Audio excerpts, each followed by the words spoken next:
చూడండి, ఒక వ్యక్తి మీద మనకు మంచి ఇంప్రెషన్ అనేది పోయిందనుకోండి, మంచి అభిప్రాయం అనేది పోయిందనుకోండి, ఇంకా వాడు ఎప్పుడు చూసినా మనం అదే చూపుతో చూస్తాం. వాడు మేబీ మారు ఉండొచ్చు అండి, అయినా మనసులో ఆ చేదు ఉంటుంది కదండి, ఇంకా అదే చూపుతో చూస్తాం. ఎవరైనా కావచ్చు. ఎప్పుడో వన్స్ వాడు తప్పు చేస్తుంటే, ఎప్పుడో ఒకసారి వాడి జీవితంలో పొరపాటు జరిగి ఉంటుంది, వాడు మనసును మార్చుకొని ఉండొచ్చు, దేవుడు అతను కనికరించి ఉండొచ్చు, దేవుడు అతనికి ఒక కొత్త జీవితాన్ని ఇచ్చి ఉండొచ్చు, కానీ మనం అదే చూపుతో చూస్తాం.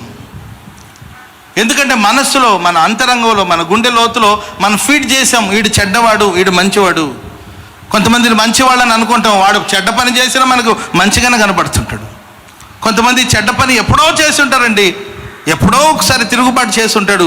ఇంకా మనం ఎప్పుడు చూసినా వీడు తిరుగుబోతుతాడు, తిరుగుబాటు చేస్తూ ఉంటాడు, తిరుగుబాటు చేస్తుంటాడు. అదే చూపుతూ చూస్తుంటూ ఇది మనం మారాలి.